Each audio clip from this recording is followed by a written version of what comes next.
Le centre de lecture publique et d'animation culturelle de Tinkodogo tourne actuellement au ralenti. Les difficultés du CELPAC s'appellent vétusté des documents et manque de ressources financières pour réaliser ses activités. Cette année seulement, le centre a perdu plus de 40% de ses visiteurs. Dossier signé Ildevert Issa Bébane. Jadis considéré comme le poumon littéraire pour les élèves et les chercheurs, le centre de lecture publique et d'animation culturelle CELPAC est de nos jours en difficulté. Les livres se raréfient dans les rayons et les abonnements pour les journaux et les périodiques sont suspendus. Avant, quand même, il y avait des documents. Voilà, c'est vrai que ce n'était pas diversifié, mais quand même, on se rend compte que bon, le peu qui existait là, quand même, on pouvait avoir accès à ça. Les documents sont vétustes.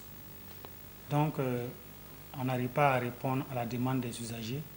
Il faut dire que le centre est fréquenté par différentes personnes.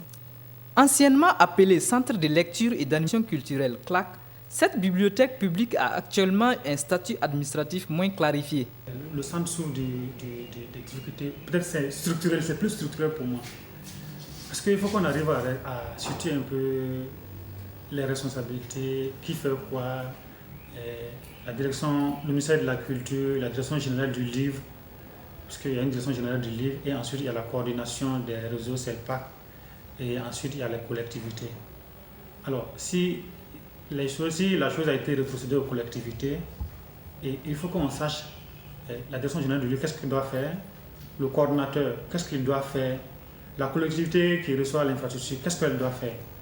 De l'extérieur, la visibilité du CELPAC est occultée par ces chantiers inachevés. Et ce hangar qui servait de cadre pour les activités ludiques est aujourd'hui en lambeaux. Comme difficulté de fonctionnement, on constate souvent des retards au niveau de l'ouverture de la salle.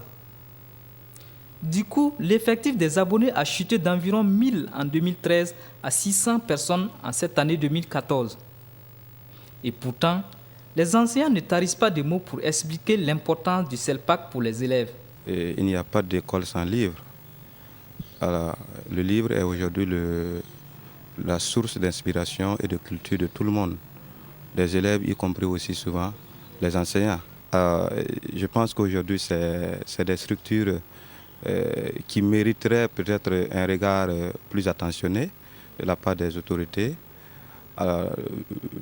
vu que ce sont ces structures-là qui permettent de donner naturellement un coup de pouce au manque d'infrastructures abritant des bibliothèques et autres moyens didactiques au sein des établissements secondaires. Pour surmonter tous ces dysfonctionnements, le premier responsable du centre, Siaka Ouattara, a sa petite idée, mais les moyens semblent lui faire défaut. S'il n'y a pas de fonds, c'est difficile de travailler sans des moyens d'accompagnement, des mesures d'accompagnement. Même les fonds documentaires. Alors, mais les fonds documentaires, c'est simple, on exprime le besoin à travers les lecteurs. À partir de ça, on fait un budget pour enrichir le fonds documentaire. Et je pense que ça va augmenter le nombre de lecteurs. Maintenant, il faut dire aussi qu'aujourd'hui, avec le 21e siècle, on parle des nouvelles technologies de communication. Bon, pour un centre de lecture, l'idéal serait qu'il y ait au moins une connexion Internet ou du Wi-Fi. Avec bientôt la prochaine rentrée, si rien n'est fait pour sauver ce centre, cette difficulté risque d'impacter sur les résultats scolaires des élèves.